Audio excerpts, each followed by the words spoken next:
Bom dia a todos, sejam bem-vindos ao primeiro evento de apoio técnico promovido pela Secretaria do Trabalho e Bem-Estar Social, CETRABS, no ano de 2022. Vamos dar início agora ao nosso evento de apoio técnico com a apresentação de início.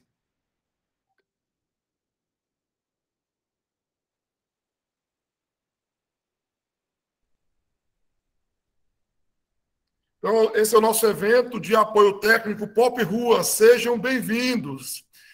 A proposta do Pop Rua é um debate sobre a população em situação de rua em Roraima.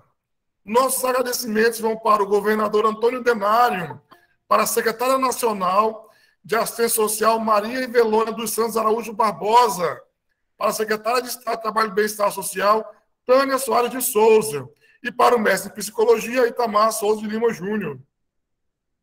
Hoje é dia 31 de março de 2022.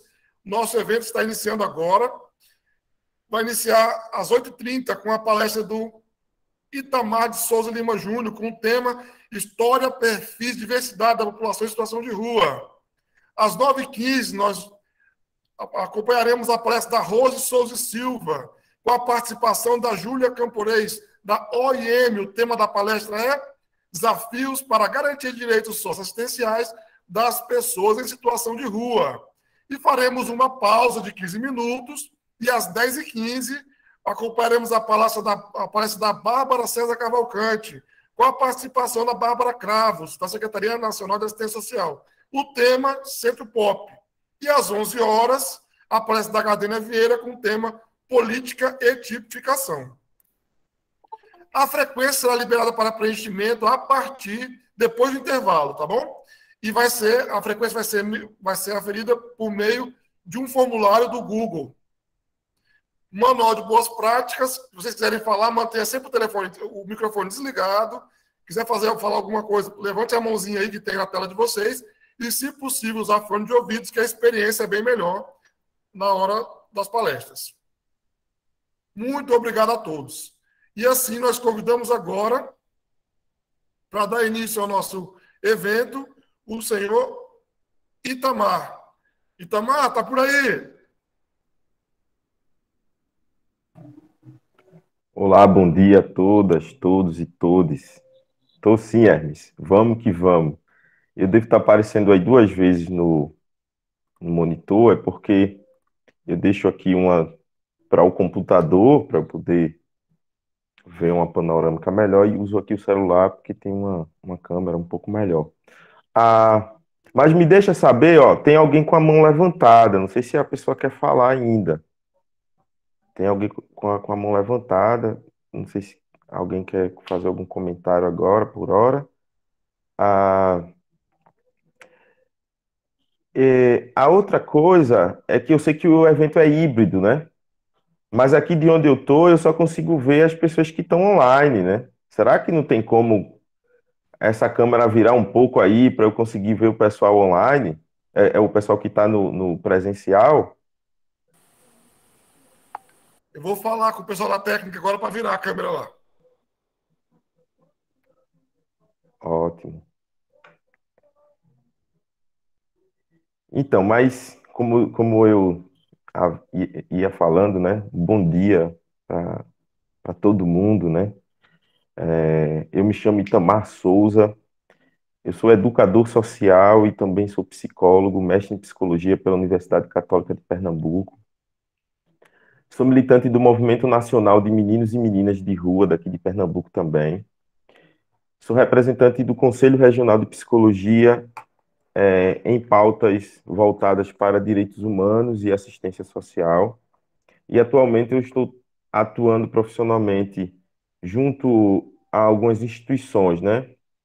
O Grupo Ruas e Praças, que é a instituição que trabalha com crianças e adolescentes em situação de rua, e também estou pelo governo do estado de Pernambuco na Secretaria de Direitos Humanos, na Secretaria Executiva de Direitos Humanos do governo do estado. Eu gosto de fazer essa apresentação assim, falando desses lugares de onde eu vim, eu passei, para justamente a gente poder ir se ambientando. Agora, eu não sei, Hermes, se a gente aqui durante a dinâmica. Olá, tô vendo ali o pessoal. a gente, agora, todas as pessoas que vão fazer fala, já se apresentam ou eu já sigo daqui? Como é que a gente faz? Eu vi que aqui a Wanda levantou a mão.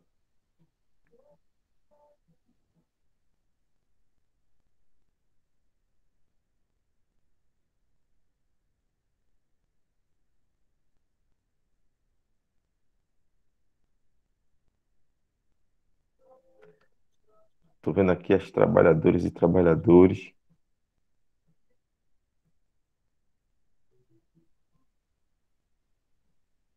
Ah, Hermes?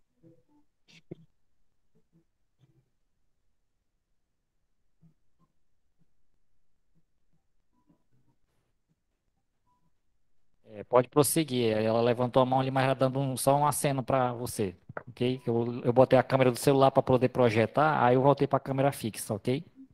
Ah, posso prosseguir, né?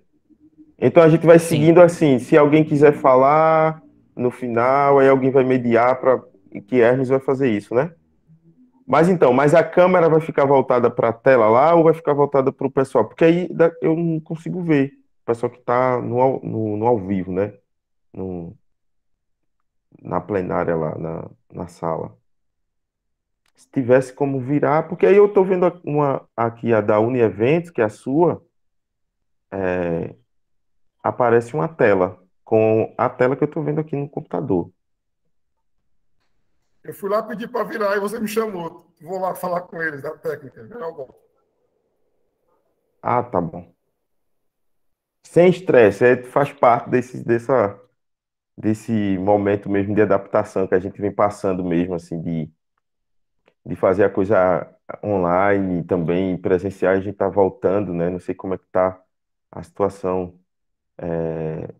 de Roraima, mas aqui a gente já está flexibilizando bastante.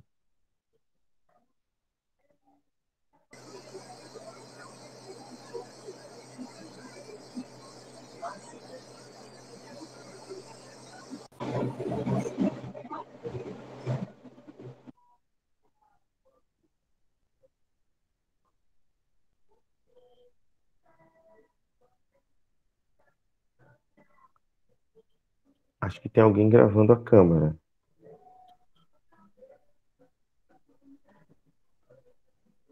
gravando a sua tela. Solange, acho que você está colocando a tela aqui.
Bom dia para quem está chegando.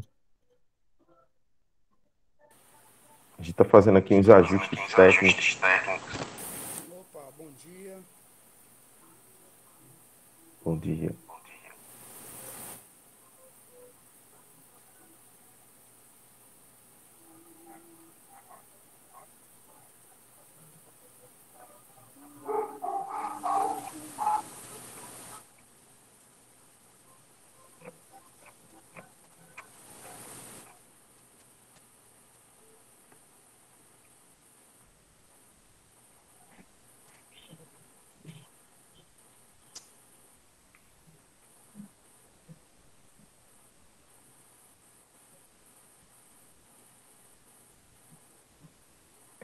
Mas vi também no mapa, em algum lugar de jornal, que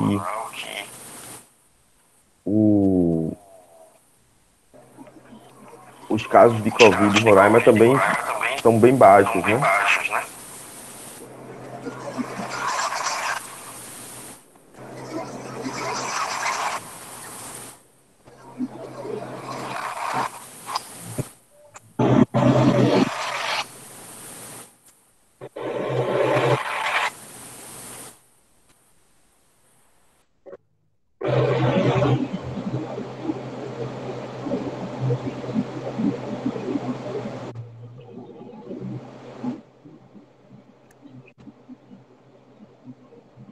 Gente, será que eu pedi uma coisa lá e deu um problema, gente? Olha, será que eu causei?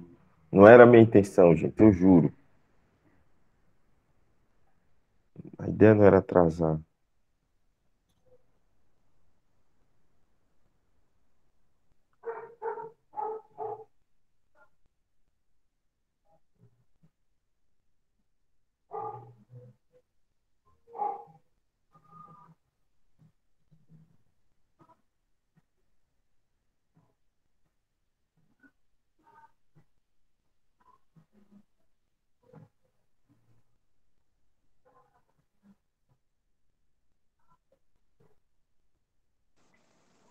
Oi, Itamar, bom dia. Bom dia, Jacirema. Tudo bem? Tudo certo. Que bom. Você fala de que lugar aí? Você é trabalhadora da assistência? Eu estou fazendo faculdade. Ah, Eu tá, sou do que Rio de bom. Janeiro. Ah, você tá no Rio. É, Rio de Janeiro. Ah, que bacana. Vamos que vamos. Se- Que bom. É isso aí, vamos que vamos. Tudo bem, vou desligar o microfone, tá? Tá bacana.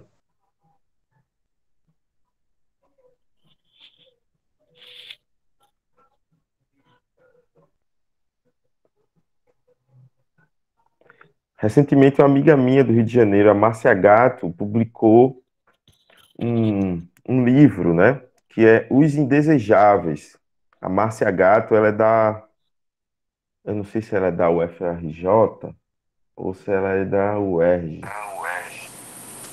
E é uma tese do doutorado dela que fala sobre as pessoas que estão encarceradas no Rio de Janeiro e como esse processo histórico faz com que sempre sejam as mesmas pessoas oriundas dos mesmos locais da cidade, assim, do Rio de Janeiro. E ela narra lá e ela vai chamar as pessoas assim como se fossem indesejáveis mesmo, porque a população acaba não querendo se dialogar, né? Então, a Márcia Gato é uma referência muito boa.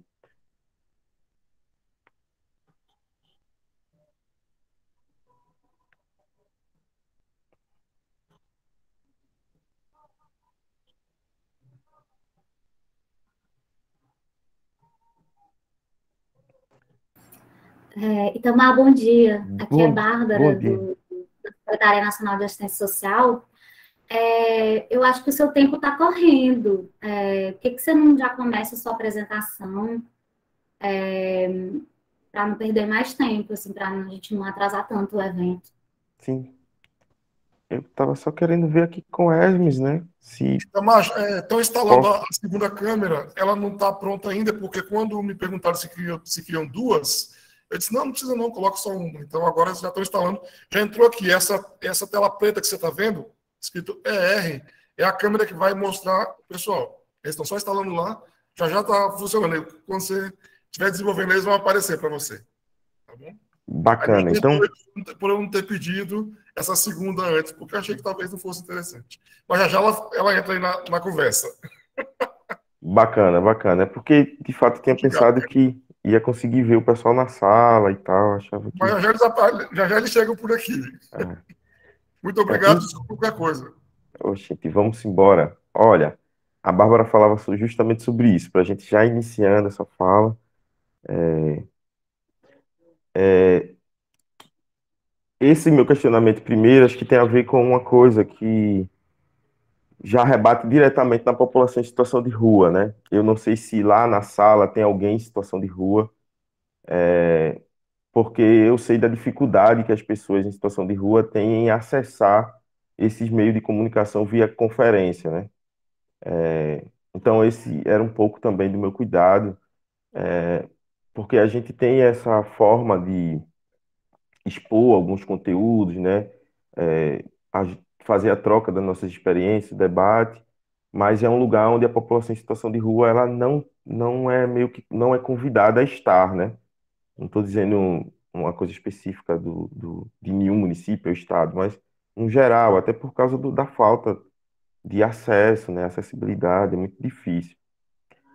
Então era mais nesse sentido, assim, essa preocupação, porque eu queria dar uma olhada, às vezes as pessoas querem se sentir representadas nos espaços que estão, né? Então a imagem também é importante, era nesse sentido, e aí reforço do cuidado e tal, e a intenção não era de forma alguma atrapalhar.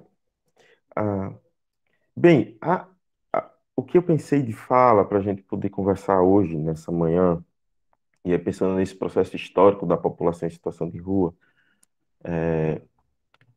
para a gente poder chegar no contexto atual, na configuração atual que a gente tem de população em situação de rua, deve levar em consideração alguns pontos que a gente vai trazendo ao longo aqui da fala, mas queria mesmo que a gente reservasse um tempinho ali no final para quem quisesse fazer uma pergunta ou duas, para a gente poder, talvez,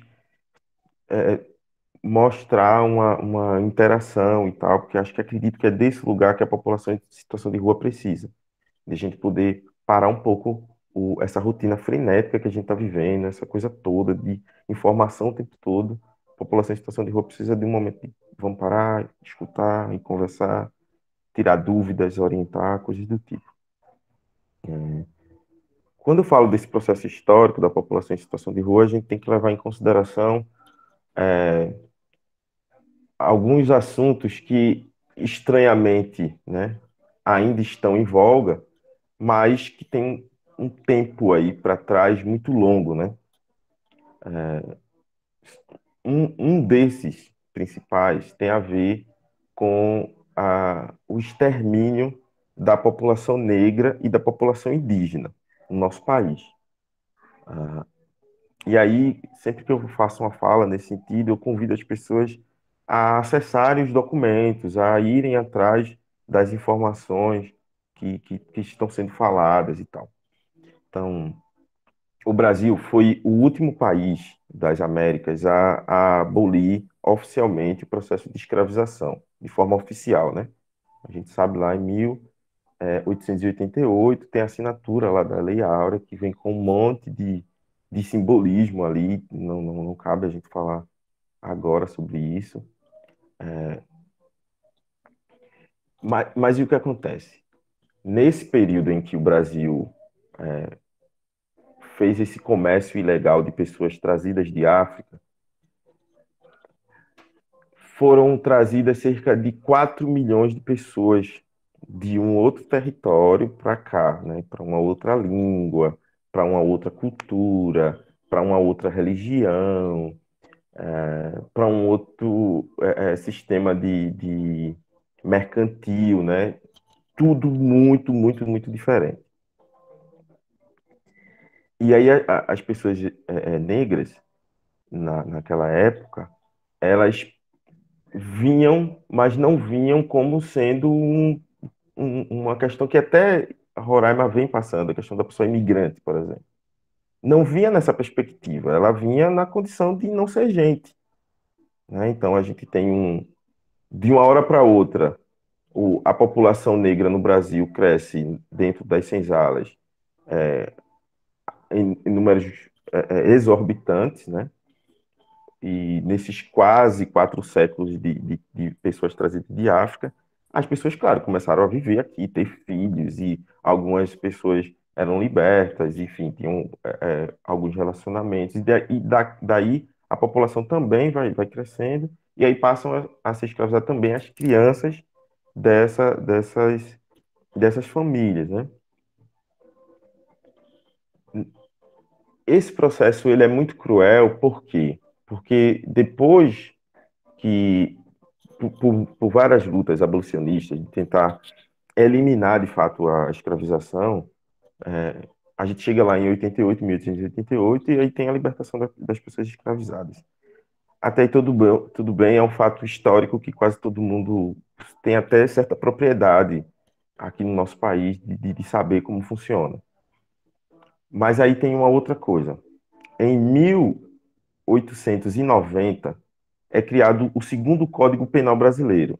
Essa parte é muito importante assim para a gente entender de onde começa a originar a população em situação de rua no Brasil. Lá no segundo Código Penal brasileiro, de 1890, ou seja, 2 anos após a libertação das pessoas escravizadas, nesse código tem um capítulo que é específico, que trata sobre os capoeiras, as pessoas vadias e, sei lá, acho que as pessoas que não tinham trabalho. E o que acontece?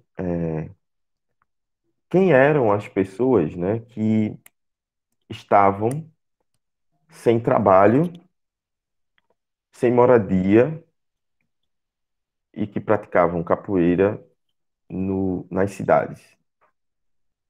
Era estritamente a população que tinha sido liberta da escravização. Algumas pessoas, é claro, fizeram alguns acordos e continuaram trabalhando.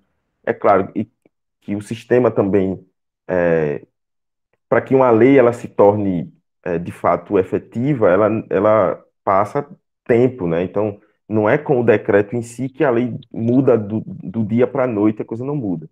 Então, algumas pessoas, algumas grandes propriedades continuaram escravizando por algum tempo ainda pessoas, mas isso aí foi se acabando. O processo da escravização de forma legalizada, né?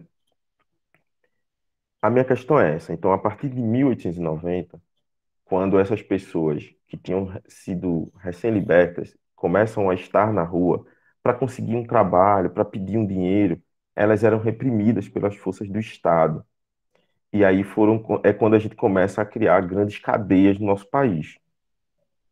Eu gosto de fazer esse paralelo porque isso tem a ver justamente com a população encarcerada no Brasil atualmente, né? Os dados mostram que mais de 70% das pessoas que estão encarceradas no nosso país são pessoas negras, né? Entre pardas e pretas, né? Um- um- um- uma lógica social que não mudou muito para quem é muito pobre e que tem a pele mais escura. De uma forma geral, também, a população em situação de rua, cabe ressaltar que a gente não tem tanta pesquisa assim com dados, né, sobre a população em situação de rua, mas a pesquisa nacional de 2008, ela toca nisso, né, do perfil dessa população, que predominantemente é negra, e que tem dificuldade para trabalhar por causa de acesso às políticas públicas de educação, né? Por causa do acesso às políticas públicas de habitação, de saúde, assistência social, entre outras coisas. E aí a gente se depara com um cenário onde essa população cada vez mais começa a ocupar o seu local de rua, e com a repressão ela precisa se dissipar dos grandes centros, né? E aí vai surgindo também as primeiras parte de alguns quilombos que eram remanescentes, mas vão surgindo também as favelas e tal, que esse é uma parte histórica. Aí alguém pode dizer assim, mas Itamar, a gente está discutindo aqui a política de assistência, né? Tipo, em que lugar isso mune a gente para poder pensar sobre formas efetivas de trabalhar com a população? Então, imagina que Vocês, assim, se a gente fazer um exercício mental. Imagina você estar lá na sua casa ou na sua região, você é acostumado a estar lá por um tempo. A maioria de nós estamos nessa condição de termos a vizinhança, a parte de família, trabalho, estudo, num local que você conhece, onde você fala uma língua, onde você tem uma às vezes alguma religião, algum credo, você tem um grupo, enfim.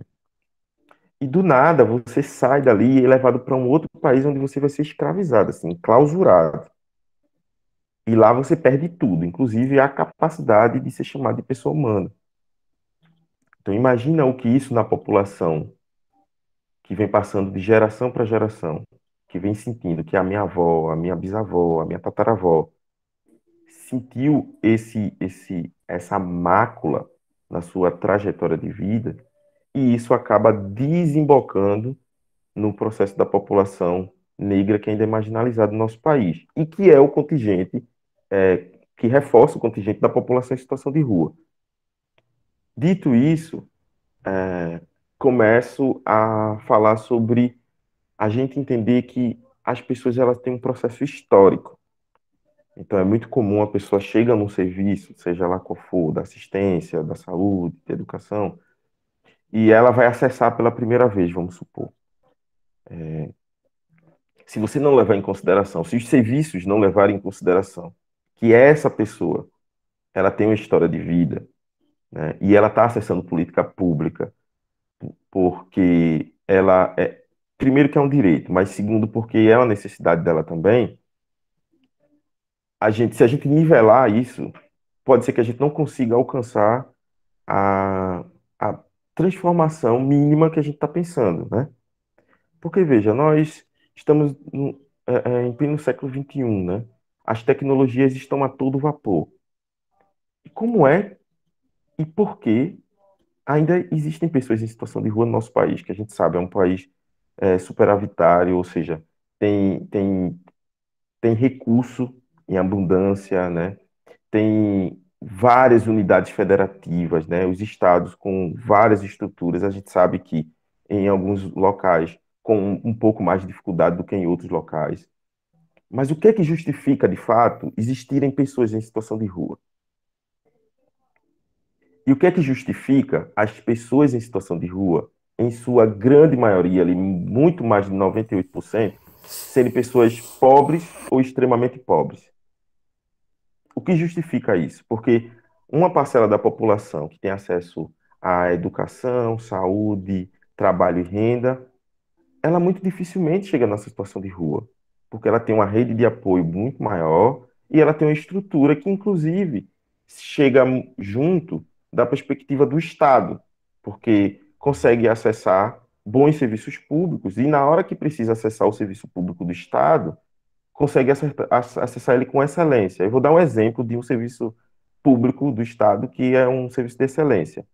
A retirada de passaportes é um serviço público do Estado, mas que a pessoa chega na Polícia Federal, chega lá e no local onde vai fazer aquilo, você tem os melhores equipamentos, uma tecnologia incrível e rapidinho você sai com o documento. Mas que aquele documento ele acaba servindo a uma parcela da população, porque algumas pessoas que, por exemplo, precisam tirar a identidade, porque não tem dinheiro, elas penam para conseguir fazer isso. Se ela tiver em situação de rua, é pior ainda. E se não tiver nenhum serviço por trás dessa pessoa, algumas delas, inclusive, desistem de fazer esse processo, de buscar os seus direitos. Então é muito comum, eu atuei há muito tempo, ainda atuo com a população em situação de rua em loco, né? Ou seja, na rua. É comum a gente ir conversando sobre alguma coisa e a pessoa diz assim, mas olha, aquilo ali não dá pra mim não, cara. Aquilo ali não foi feito pra mim, assim. Não acredito que eu vou conseguir, não. E quando você vai escutar a história da pessoa, daquela mulher, daquele rapaz, daquela adolescente, é a pessoa que não foi bem na escola e acabou sendo expulsa. Foi a pessoa que arrumou confusão na comunidade, acabou a comunidade não querendo ela por lá. Foi a pessoa que não conseguiu fazer um processo fabril, né, de trabalho, de ocupação, que conseguisse garantir minimamente a sua subsistência. né? E aí ela vai cada vez se enclausurando no local da sociedade aonde ela não é vista, né? Por isso que existe muita gente que fala da questão da invisibilidade da população em situação de rua, porque ela tem dificuldade de acessar os espaços. Veja, esse evento que a gente está fazendo, que é um evento técnico que visa munir as trabalhadoras e trabalhadores para a gente pensar estratégias de enfrentamento à situação de vulnerabilidade de pessoas em situação de rua. Para a gente, por exemplo, se a gente quisesse garantir que a população em situação de rua estivesse aqui, a gente precisaria estar pensando nesse evento há muito tempo, por causa da dificuldade que conseguir que as pessoas exerçam a sua cidadania. Exerçam a sua cidadania. É muito comum, em alguns eventos que eu já participei, por exemplo, a gente vai fazer uma audiência em tal lugar e a população em situação de rua é chamada. Aí, como uma pessoa foi lá de bermuda, ela não vai entrar, porque lá naquele órgão público, aquela repartição, não pode entrar sem calça, por exemplo. E aí a gente começa a pensar, então, mas veja, a pessoa vive o tempo todo na rua, daquele jeito. Ela dorme, ela se alimenta, ela faz suas necessidades lá. E na hora que ela precisa acessar uma estrutura do Estado, essa estrutura do Estado não cria a possibilidade, não cria a estratégia de garantir que essa pessoa acesse. E aí, com isso, eu não estou dizendo que todo mundo que chegar lá sem sandália e vai entrando, não precisa se identificar, não é isso. Mas eu acho que tem a ver com essa honestidade nossa, assim, no trabalho para com a população em vulnerabilidade. Se a gente não conseguir que ela esteja minimamente à vontade para acessar, a gente não consegue garantir a oferta do serviço. A gente às vezes até tem. Então, tem vários estados, várias cidades que têm centro POPs que não funcionam direito. Que tem CRAS, CREAS, equipe de consultório na rua, consultório de rua, que não funcionam direito. Mas por quê? Porque estão pensando, geralmente, numa perspectiva de quem oferta o serviço e não de quem acessa o serviço. É diferente você pegar um adolescente que está em situação de rua, dizer assim, olha, a partir de amanhã a gente vai te matricular na escola municipal tal, e é só você chegar na escola. Então você chega lá com a estrutura de Estado mesmo. Matricula a pessoa, passa inclusive por alguns fluxos da educação e consegue fazer com que a matrícula daquele adolescente, que às vezes nunca estudou naquela escola, seja garantida para ela começar a aula na segunda-feira. Você conseguiu garantir a matrícula da criança, daquele adolescente. Mas você não conseguiu garantir que ele vá para a escola. E você não conseguiu garantir que em ele indo ou ela indo para a escola, ela vai ser bem recebida lá. Que a escola, que é uma política pública da educação, é uma parte da política pública da educação, talvez não tenha percebido que algumas pessoas não vão conseguir acessar a escola como a grande maioria das pessoas que já acessam. E quando eu falo a grande maioria das pessoas que já acessam, eu estou dizendo que boa parte, inclusive, da população em situação de rua não consegue acessar. E muita gente em vulnerabilidade social também não consegue acessar um serviço básico, por exemplo, de educação. Essa perspectiva histórica que eu gosto de trazer, eu acho que serve para a gente olhar para uma potência que a gente tem, que é a potência das políticas públicas, né? E daí, quando eu fui dar uma olhada em alguma coisa de Roraima, eu vi da estrutura do Estado, minimamente, né? Eu pude conversar com algumas pessoas, né? Para me situar de como está o cenário atual da assistência à população em situação de rua. E aí eu queria trazer uma experiência daqui. Acredito muito que as experiências vão ajudando a gente a materializar algumas coisas, assim, não ficar só conversando e pensando num problema que já existe. O decreto nacional para a criação da política de 2009, da política para a população em situação de rua, ela prevê que a gente crie comitês, e esses comitês, eles possam elaborar as políticas estaduais e municipais para a população em situação de rua. E aí, em Pernambuco, a gente está nesse pé, tá? Inclusive acontecendo duas da elaboração de políticas ao mesmo tempo, assim, tipo, tanto a do nível da capital de Recife está acontecendo, e a do nível estadual também está acontecendo, assim. Por que dessa importância? Porque, pelo que me consta, Roraima praticamente não tinha população em situação de rua, e de uma hora para outra surge um público que fala uma outra língua, que tem hábitos assim mais diferenciados do que parte da população dali, que são as pessoas que estão vindo migrando, né, dos seus estados, né, das suas nações, por motivos diversos, né? E claro, tem os motivos econômicos, né? Que humanitários e tal. É preciso que, enquanto cidadão e cidadã brasileira, qualquer pessoa que esteja no nosso território e que tenha e que possa, na verdade, reivindicar esse lugar, ela precisa ser escutada. Existe um caminho que é o caminho da escuta. Só dá para oferecer algo para alguém quando a gente consegue escutá-la. Porque senão a gente vai trabalhar, inclusive, gastar um monte da nossa energia, da nossa capacidade técnica, e não vai conseguir executar algo que seja coerente com a realidade daquela população. A assistência, grosso modo, diz o seguinte, né, os estudos da ciência social, que o local onde acontece a política, né, da assistência, onde ela funciona, é no território. É a partir da realidade que está posta.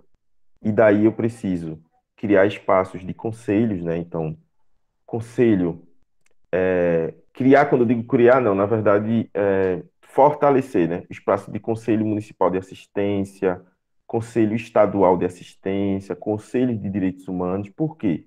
Porque a gente precisa também que essa população tenha um espaço legítimo de onde ela vai poder dizer, e pautar aquilo que ela precisa. Um amigo meu diz uma coisa, ele diz que a saúde, o SUS, ele é para todo mundo, né? Qualquer pessoa, inclusive, que estiver no nosso território, tem acesso ao SUS. O SUAS não. Só se a pessoa precisar. O SUAS é um serviço, é um sistema. A política da assistência é uma política que ela se presentifica na vida da pessoa, do sujeito, quando ela necessita. Então, a pessoa não necessita ir no CRAS ou no CRES, se ela não precisar de algum acompanhamento, ela não precisa ir lá. Se ela não precisar, sei lá, tirar o Bolsa Família, o auxílio, mudou o nome, né? O Auxílio Brasil, ela não precisa. Se ela não precisar, ela não tem que ir lá. Só que para quem vai lá, geralmente é a população em extrema vulnerabilidade. Então, para a gente tentar diminuir essa distância entre o serviço público de excelência que funciona, e aí eu digo geralmente os serviços federais, né? Alguns estaduais com bastante excelência, e claro, alguns municipais, quando eu falo de uma forma mais genérica, porque eu sei também que parte do que a gente pensa para a política de pessoas em vulnerabilidade perpassa por um caminho muito longo, que tem a ver com financiamento da política da assistência, que tem a ver com a capacidade que aquele território tem, a capacidade técnica, os desafios que são postos, as diferenças culturais, isso tudo. Mas a gente precisa de diminuir a diferença de uma pessoa que precisa acessar um CREAS ou um centro POP e da pessoa que acessa um serviço como por exemplo, a Universidade Federal, que às vezes a pessoa tem até dificuldade de entrar, mas de uma vez que ela entra, tem toda uma estrutura lá posta para que a pessoa consiga desenvolver de fato o seu plano de vida até então. Já para a população em situação de rua, se a gente não consegue garantir que a pessoa acesse, a gente não consegue escutar a história dela, e sem escutar a história dela, a gente não consegue reivindicar nada que tenha a ver com o seu futuro. Talvez a gente não consiga nem reivindicar algo que tenha a ver com o seu presente, se a gente não conseguir escutar. Então, como, como instiga, como proposta, acho que a gente precisa ter, além da participação das trabalhadoras, psicólogas, assistentes sociais, educadoras sociais, enfermeiras, pessoal do jurídico, que está ali o tempo todo atuando junto com pessoas em vulnerabilidade social, fortalecimento dos conselhos setoriais, Conselho Municipal de Assistência, Conselho Estadual, Conselho da Criança e Adolescente, Direitos Humanos, e também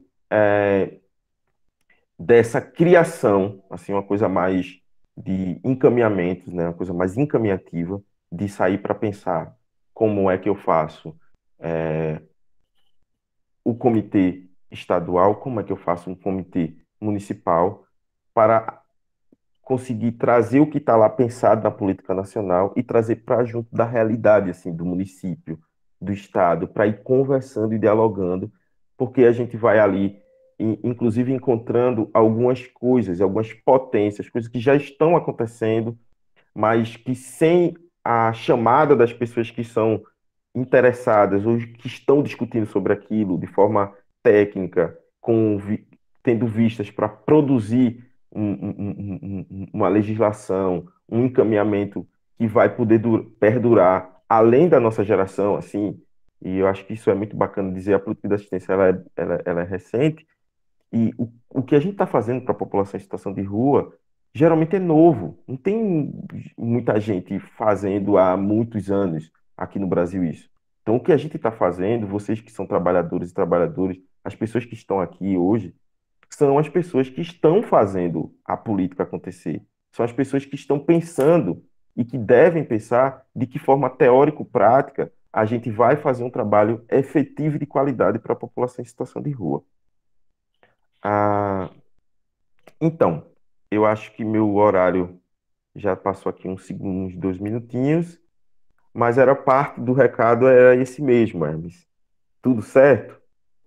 Tudo certo, Itamar. A gente quer agradecer imensamente, né, a esse momento de você compartilhar o seu conhecimento com a gente. Porque, na minha opinião, nossa maior riqueza é o nosso conhecimento, porque ninguém tira, né? Você tem um carro bonito, você troca de carro, casa, mas o teu conhecimento te acompanha a vida inteira, por isso que é importante. E você vir aqui compartilhar esse momento, seu conhecimento com a gente, é assim, nós estamos o governo de Roraima está imensamente grato a este momento desse compartilhamento, de Deus ter permitido que as nossas vidas, né, nós temos aqui 20 pessoas lá, mais 40 aqui online, que bateu mais 60 pessoas unidas em prol de uma causa nobre, né? Esse debate em prol da população em situação de rua. Muito obrigado, Itamar. Espero nos encontrar pessoalmente no evento aí no futuro. Vamos embora. Eu que agradeço demais, pessoal, pela atenção e pela paciência de escutar, né? Eu sempre falo uma coisa, né? Eu, enquanto trabalhador e militante pelos direitos humanos, eu sou essa pessoa mesmo da instiga, de vamos lá, pessoal. Eu sei que os desafios são enormes, mas se a gente não colocar o trabalho da gente em primeiro lugar para fazer a coisa acontecer, a coisa não muda, né? Não muda mesmo. É verdade. Alguém levantou a mão, pode abrir o áudio e falar. Olá, boa tarde. Obrigado, Hermes. Obrigado, Itamar. As suas considerações foram maravilhosas, Itamar. A gente sabe que a população negra indígena, né?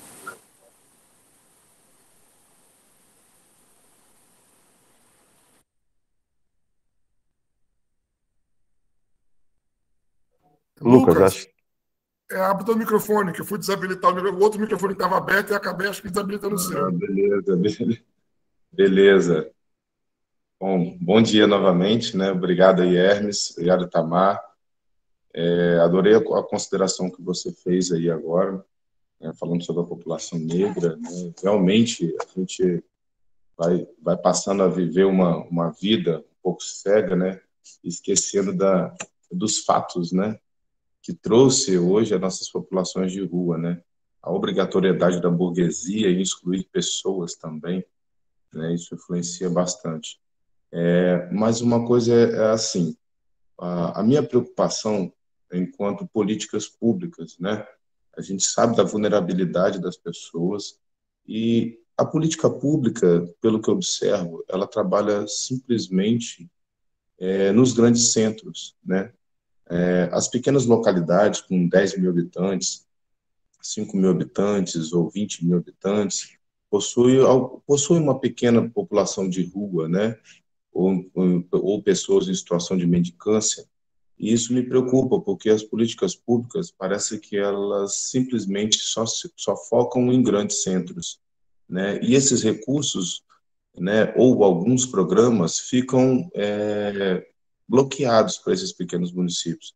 E a gente fica a ver navios em alguns momentos, né? Eu tenho um exemplo aqui em Roraima. Eu estou aqui no extremo sul de Roraima, né? No município chamado Caroebe, mas eu também trabalhei no extremo norte do nosso país, que é o Iramutã, que fica também aqui no estado de Roraima, né? É onde começa o Brasil, né? E uma coisa muito curiosa é que essas pessoas, os migrantes, né, eles chegam nesses municípios, né, fugindo de problemas socioeconômicos dos seus países, não só da Venezuela, mas da Colômbia, do Suriname, enfim, de vários outros países aí, e não encontram apoio, né? Apoio que eu digo na questão da habitação, na questão da alimentação, na inserção no mercado de trabalho. Então, as políticas públicas, elas ficam centralizadas. A gente vê vários abrigos em Boa Vista, mas nenhum dos outros 14 municípios ao redor de Boa Vista. A gente não vê esse investimento, né, da operação acolhida realmente acolher a todos em todos os locais. E quando você visita esses municípios de pequeno porte, né, você vê vários prédios públicos, né, sendo invadidos por imigrantes por não ter condição de moradia, né, ou de zelo, ou de higiene. Então, eles tendem a estar invadindo prédios públicos porque não tem esse apoio do governo, né? E até a nossa própria população brasileira também. A gente pode até perceber, não só aqui no estado de Roraima, mas em outros estados, a gente vê que existem poucas políticas voltadas para esses moradores de rua. E as que tem, geralmente, são agregadas a igrejas, né? Que fazem algumas campanhas, mutirões, né? Para acolhimento. E a política pública, ela meio que dá uma esquivada quando a igreja entra, né? Ao invés de abraçar, né, algumas ideias positivas e desenvolver mais esses trabalhos. Então, eu fico um pouco preocupado com isso. Como que a política pública de assistência social hoje, né, com pouco recurso, que nós sabemos, né, disso daí, dos recursos que foram retirados da assistência social, né, ao invés de ter sido incluídos, como que a assistência social hoje pode, né, ter essas possibilidades nesses municípios de pequeno porte? Né, como é que ela pode se desenvolver dentro disso? Então, não só da questão da população de rua, mas a população que pode vir a se tornar a população de rua, né, os nossos imigrantes. Tá bom? Que agora está chegando também lá da Ucrânia e de outros países também que estão em guerra, né? A gente tem ao todo, acho que 17 países em guerra aí, mas só se fala da Ucrânia no momento, né? Mas a gente tem outros países também, pessoas que estão fugindo da África, né? E do Oriente Médio também. Tá bom? Então, essa é a minha pergunta aí. Obrigado. Um abraço.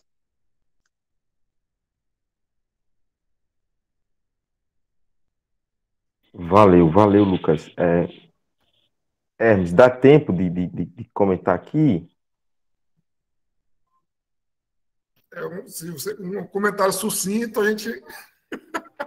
Não, porque dependendo dos minutinhos que a gente tiver, acho que alguma outra pessoa levantou a mão, e aí, se fosse o caso, eu respondia as duas coisas. Quem levantou a mão pode abrir o microfone para... Acho que é Feu Suas, Bahia. Que às vezes a pessoa levanta a mão, mas levanta a mão sem querer, né? Acontece. Bom dia a todos e todas. Eu queria fazer minha autodescrição. Eu sou um negro, né? Uso óculos, cabelo grisalho, estou de camisa vermelha, ao fundo um sofá. Eu me identifico como Pedro Pirajá, mas meu nome é Pedro Reis Paixão Gonçalves. Sou militante do SUAS aqui na Bahia. Componho o Fórum Nacional dos Usuários do SUAS, FENUSUAS. que temos a nossa secretária executiva, Aldenora Gonzalez, que é aí da região, e também é vice-presidente do CNAS. Eu participei já de muitas conferências, né? E, à época, a gente votava, né, a favor que tivesse barcos, né, lanchas aí, e também aqueles carros 4x4, porque muitas vezes, na época da chuva, né, a região amazônica aí sempre tinha essa dificuldade. Mas, trazendo para a questão da população em situação de rua, a gente sabe que, como a questão é regionalizada, tem a sua especificidade. Mas, acima de tudo, eu também quero dizer que também é corajoso esse momento o governo do estado de Roraima trazer essa discussão, né? Eu sinto falta do controle social aí, os conselheiros estaduais e municipais, não vi, né? Que eu cheguei agora do plantão, mas eu vim monitorando, que esse debate vai além da população de situação de rua.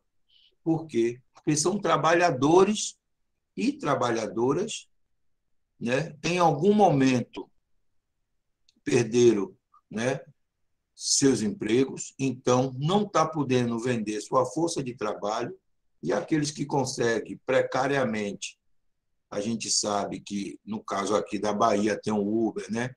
Tem as feiras livres que vendem, então essas pessoas, né, normalmente também são usuários da política. E quando esses usuários da política não encontram a sua estruturação necessária, isso vai levando também para a violência urbana. A gente pode notar que violência urbana, desemprego, crise geopolítica, falta de investimento, né, na política do SUAS e outras questões que a gente não cabe aqui a gente trazer, vem dilacerando essa política. Então, eu gostaria de dizer o seguinte: a gente precisa fortalecer, né, SUS, tem até uma resolução aí, né, de SUS e SUAS, mas a gente precisa trazer a habitação, que foi dito aí, a gente precisa trazer infraestrutura, porque isso, quando a gente traz isso aí, não é para os grandes centros, é para essas periferias, né? E hoje, cada dia mais, ela está se alongando. E essas famílias que viviam, né, com o auxílio, né, do Bolsa Família, é uma complementação, essas famílias hoje já não têm. Então, eu gostaria de trazer aí para Itamar. Itamar, hoje, sabemos nós que o Auxílio Brasil ele vai ter término agora em dezembro, e que a Caixa Econômica Federal está dificultando cada dia mais, né, para esse segmento, que muitas vezes o documento, um CPF, né, um comprovante de residência, né, e tem que ter o celular para poder baixar, né, o aplicativo, né, independente que esse ser esteja na rua, que ele tenha os direitos garantidos, mas a tecnologia está impactando essa população também. Então, para eu ser breve, eu sei que está apertado, que você também traga essa visão sua, né, como a tecnologia está impactando a população de situação de rua e também as comunidades. Aí, me parece também que tem a questão da internet, né? Tem toda uma situação aí, mas a gente já vem debatendo isso no Conselho Nacional. E, para concluir, a gente precisa também estar trazendo esse usuário para ele estar organizado para fazer esse debate.